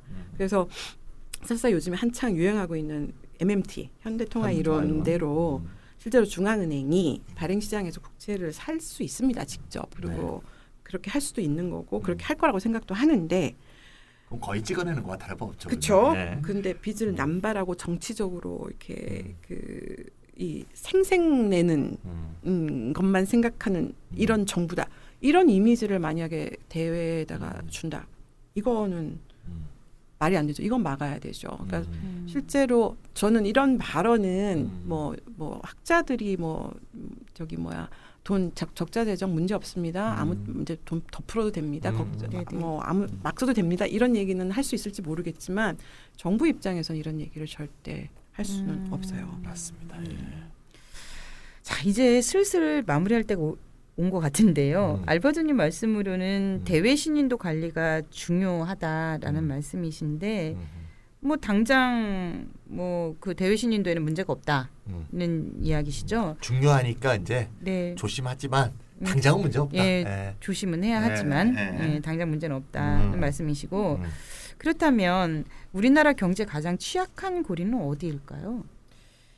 이게 일단 우리나라가 그러니까 대외 건전성은 아직은 잘 관리를 해왔고 아직은 투자자들이 신뢰를 하고 있어요. 그래서 우리나라 외국인 투자자들이 지금 증시에서는 빠져나갔어도 국제시장에는 계속 머물러 있거든요. 아, 그래서 우리나라 환율을 보면 알아요. 그거는 그러니까 외국인들이 빠져나가느냐 안 빠져나가느냐는 네. 환율을 보면 알 수 있는데 우리나라 환율이 폭등한다. 즉 원화 가치가 폭락한다. 이건 뭐냐면 외국인들이 돈 다 빼갖고 나간다 소리거든요. 우리나라 사람들도 빼다갈 수 있죠. 근데 그렇지 않다라는 거예요. 그건 증시에서 빼놓은 돈이 여전히 국채 시장에 몰려가지고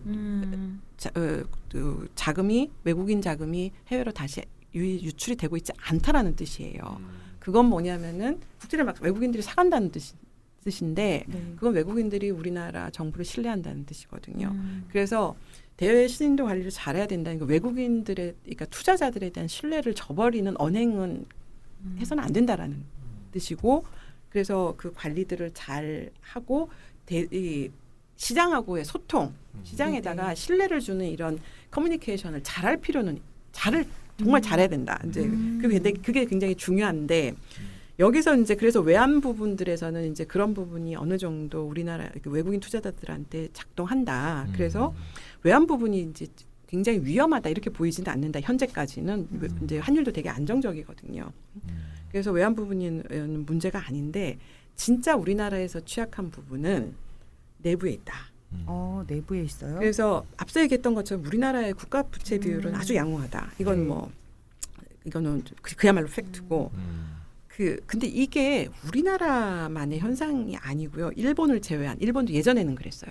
근데 그 동아시아 발전 국가의 특징입니다. 그게 무슨 말이냐면 기축 통화국이 아닌 신흥시장 국가잖아요. 이게 일본을 제외하면 근데 라틴 아메리카의 남미의 신흥시장국하고 동아시아의 신흥시장 국가를 비교를 해보면 근본적 차이가 있는데 그 특징이 뭐냐면은 남미 신흥시장 국가들은 정부 부문이 국내에서 차입을 해요. 정부 부문이 돈을 빌려요.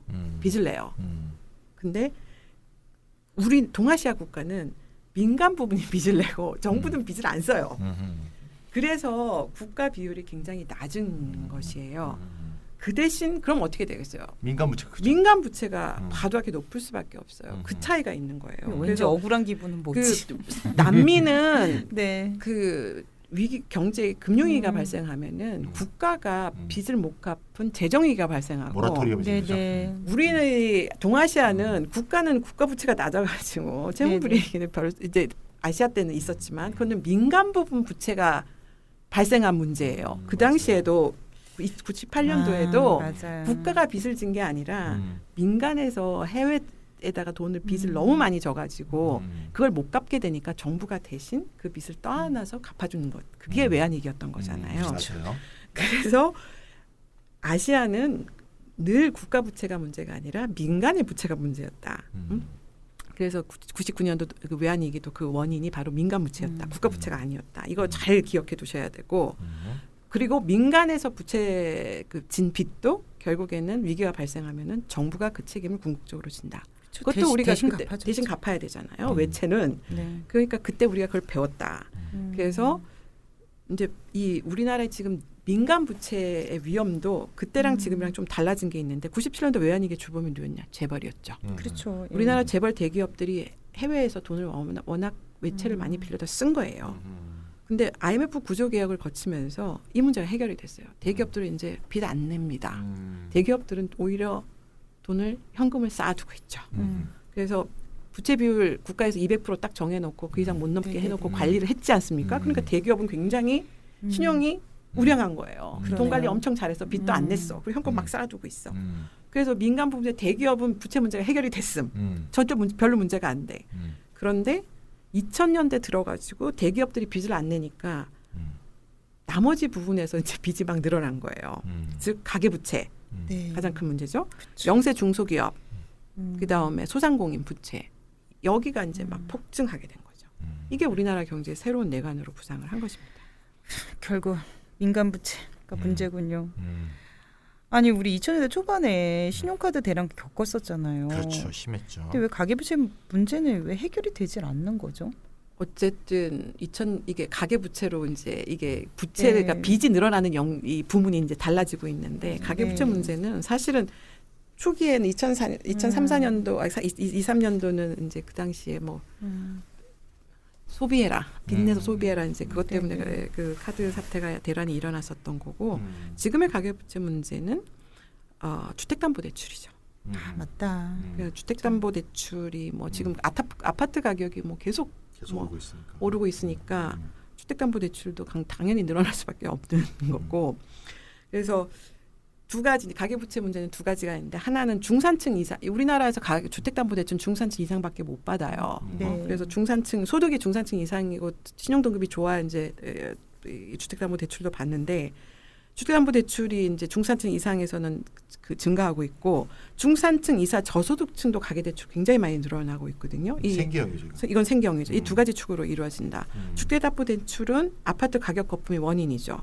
이게 이제 최대 위협 요인이고 저소득층 가계대출은 이게 또 문제가 뭐냐면 정부가 서민금융 정책이라고 해가지고 저금리의 이 생계형 대출을 엄청나게 해주고 있어요. 뭐 창업자금 쓰라고 하기도 하고 돈을 너무 못 벌어서 생계가 생활비가 부족하니까 생계비 부족분을 빚을 내서 쓰게 하고 사실 우리나라 자영업자 폐업률 엄청나게 높잖아요. 엄청 높죠. 그걸 생각을 하면은 생계업 창업 이것도 막는 게 어떻게 보면 이게 더 바람직한 것일 수도 있어요. 왜냐하면 이 생계업 창업이 미래를 위한 투자라고 절대 볼 수가 없기 때문에 그래서 상환 능력이 없는 서민들을 돕는다는 이유로 저금리의 서민 대출을 이렇게 막 계속 풀어 헤치거든요. 이번 더 늘어날 거예요. 앞으로. 살기 더 어려워졌잖아요. 지금 코로나 때문에. 그렇죠. 그러니까 정부가 또 서민금융 정책 더 확대해서 더 풀 거다. 그러면 당장은 서민 가게가 막 빚이 막 저렴한 저리로 막 빚을 내서 쓸 수 있으니까 유동성 문제 다 해결을 했어. 돈이 막 빚을 낼 수 있으니까. 근데 그게 당장은 도움이 되는 것처럼 보이지만은 저소득층 나중에 이거 갚을 수 있겠느냐? 못 갚는다. 결국은 헤어날 수 없는 빚의 늪에 빠뜨리는 결과를 가져온다. 더 부작용이 더 크다. 신용불량 되면 이거는 경제 정체적으로도 정말 엄청난 그 부작용이거든요. 그래서 우리나라는 국가 부채가 비율은 낮다. 근데 민간 부분에서는 과잉 부채가 있다. 이게 동전의 양면처럼 한 몸을 이루고 있는 게 우리나라 경제다. 이게 우리나라 경제의 취약한 구조다. 이제 이렇게 볼 수가 있고 수 대기업을 제외한 민간 부분이 빚에 지금 짓눌려서 그렇게 되면 민간 소비를 끌어올릴 수가 없다. 네. 아무래도 그렇겠죠. 이제 그런 문제들이 지금 우리나라의 구조적인 저성장의 굉장히 중요한 부분이라는 점.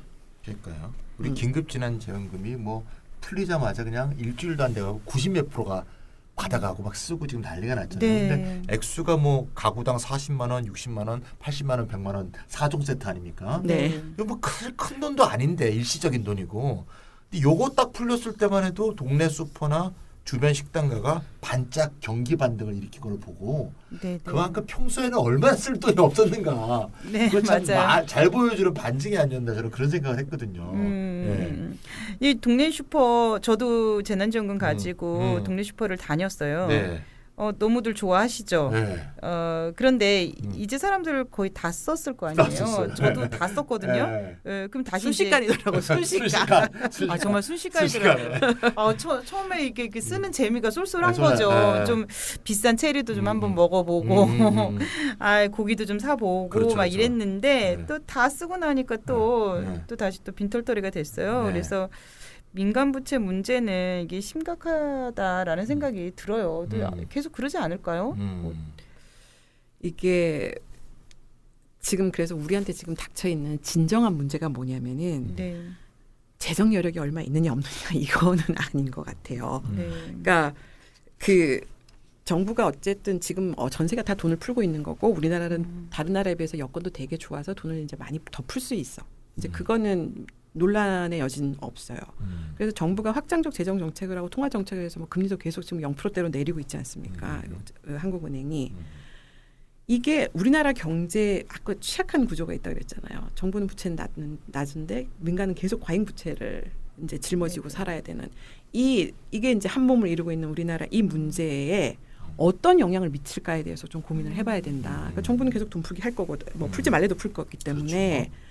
재정 건전성 뭐 보수 언론에서 많이 떠들어봐도 소용 없어요. 왜냐면 정부는 일단 쓸 거예요. 무조건.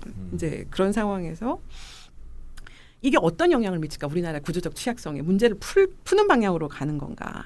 문제를 해소를 하는 방향으로 가는 거냐? 아니면 더 문제를 심각하게 하는 방향으로 가는 거냐? 정부의 돈 풀기가 이거에 대한 평가를 해야 되는 거예요. 이걸 한번 바라봐야 되는데 이게 더 중요한 문제다. 그래서 정책 지금 확장적인 통화 정책 그다음에 재정 정책 기조가 앞으로 장기화될 거 아니에요. 최소한 22년까지는 계속 갈 텐데 이렇게 되면 어떻게 되겠습니까? 너무 금리가 너무 낮아가지고 돈 빚내 가지고 돈 써야 돼요 지금. 그렇죠. 그러다 보니까 기업이나 가계 부분의 부채는 앞으로 더 늘어날 수밖에 없습니다. 지금 빚내서 돈 안 쓰면 바보 취급받아요 요즘에. 그래서 이제 또 하나 이제 부채 더 늘어난다. 일단 부채는 더 늘어난다. 민간 부분에 이제 정부도 늘어나고 민간 부분도 더 늘어나는 구조가 되는 거죠. 그 다음에 이제 또 다른 문제가 뭐냐면은 이게 공급 과잉 업종들이 있습니다. 지금 쌍용차가 이제 다시 이제 이 마힌드라가 대주주가 팔고 나가겠다. 삼성증권이 이제 매각 주체가 됐다. 이제 이런 그러니까 이 자동차 지금 공급 과잉 업종이거든요. 그렇죠. 건설 뭐 이런 데들 이제 이런 구조 조정이 지금 사실 불가피한데 지금 대량 실업 위협 때문에 지금 구조 조정 못 하고 있잖아요. 그렇죠. 그러면은 구조 조정 못 하고 있으면은 이제 구제 금융을 정부가 빚내서 계속 이제 기업한테 쏟아 부어요. 그러면 이제 기업은 생명을 연장을 하겠죠. 근데 기업 입장에서는 사실 망하는 기업이어서 지금 이 구조 조정을 해야 되는 기업에다가 빚을 계속 지라고 돈을 계속 주는 거예요. 빚은 더 늘어나는 거예요. 근데 그러면 경기가 좋아져서 이 기업이 이익을 많이 남겨가지고 빚을 갚을 수 있냐? 그러면 좋은데. 그건 불가능한 기업이에요. 쌍용차가 다시 호시절이 된다고 해가지고 쌍용차 앞으로 전기차가 대세고 이런데 쌍용차가 그 경기가 호시절이 된다고 해가지고 지금 빚을 더 지게 돼서 지금 빚은 더 늘어났는데 주종이 디젤이잖아요. 쌍용. 그 빚을 갚을 수 있겠느냐 이제 이렇게 생각을 해 보면은 이게 망하는 기업한테 더 큰 빚을 지게 하는 게 이게 정말 맞는 거냐? 이제 이런 의문을 가질 수밖에 없다. 그 다음에 이제 다른 한편에서 또 무슨 문제가 있냐면 자산시장 거품이 더 커진다. 정부가 지금 뭐 강력한 대출 규제를 하고 오늘 또 뭐 어제죠 6월 17일 그 부동산 규제 정책 발표했는데 엄청 수도권 아파트 가격 지금도 다시 꿈틀꿈틀하면서 지금 날리고 개미 동학 운동 아시죠? 지금 우리나라 증세가 유례없는 화랑을 보이고 있습니다. 네. 그 원동력이 빚내서 주식 투자에 젊은이들이 올인하고 있어요. 이건 진짜 우려스러운 일이 아닐 수가 없습니다. 그러니까요. 젊은이들이 아마 지금 뭐 주식 투자도 하는데 아마 저는 부동산 투자도 지금 3, 40대들이 지금 주도하고 있거든요. 이제 이런 상황이야. 근데 원래 이 세대는 투기를 해야 되는 빚내서 투기하는 세대는 아니거든요. 그러니까 이제 저기 취직하는 그게 안 되니까. 임노동으로 먹고 살아야 하는 내 시기이긴 친구 한데. 한 친구가 그러더라고. 자기 딸이 네. 대학을 이제 졸업을 했는데 올해 졸업을 했는데 취직을 못 하는 거예요. 네. 그러니까 아빠한테 와가지고 돈을 몇백만 원을 빌려달라고 그러더래요. 주식 투자한다고. 지금 그게 가장 요즘에 수지가 맞는 일이라는 거예요. 알바도 못 하잖아요, 요즘에. 이제 지금 다들 그래도 젊은이들이 뭐 아빠한테 빚내는 건 상관없는데 이제 빚내서 지금 주식 투자하고 있다. 근데 문제는 정부는요.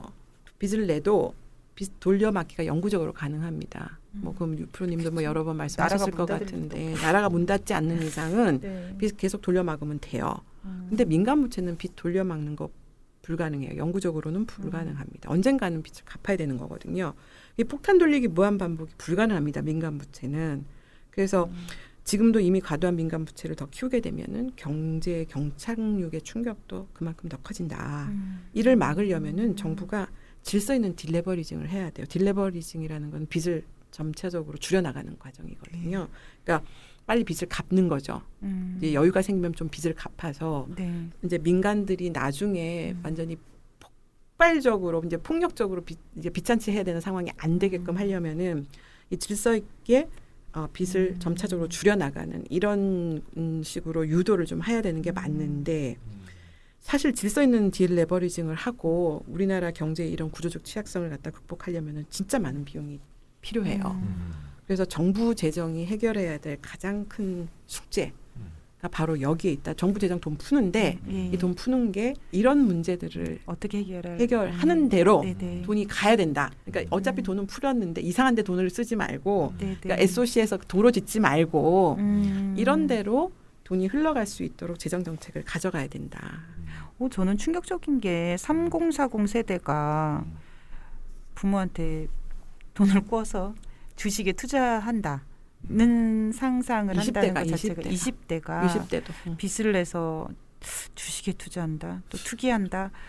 저는 정말 너무 슬프네요. 상황인 만큼 그런 부분도 이해가 안 되는 건 아니지만. 과거에 그 암호화폐 사태 때도 네, 그때 그 세대들이 맞아요. 가장 크게 반응했던 그 세대들이 지금 주식시장으로 주식시장으로 온 들어온 것 거라고 같아요. 봐야죠. 묶어서. 이게 정말 민간부채가 아주 심각한 것 같은데요.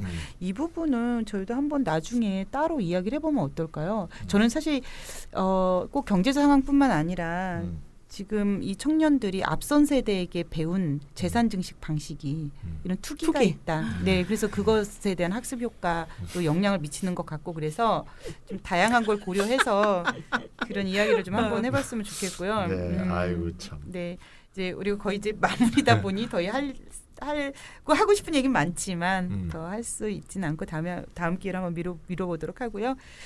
이제 오늘 나눈 얘기를 좀 간단하게 마무리를 지어보도록 하죠. 그러니까 코로나19를 거치면서 전 세계적인 상식이 된 큰 정부 과연 어떻게 바라봐야 할 것인가. 큰 정부가 네. 대세가 되기는 했는데 네. 우리가 이걸로 모든 게 다 해결되느냐 문제가 절대 네. 아니다. 그러니까 이제는 정부도 빚내고 민간은 더 빚내고 이제 이런 상황이 오고 있다. 우리나라 같은 경우에는. 그래서 자유시장이 만능이 아니다. 신자유주의 비판을 하면서 우리가 시장 만능주의를 비판을 했는데 자유시장이 만능이 아닌 것처럼 정부도 만능 아니에요. 그러니까 정부도 전지전능하지 않습니다.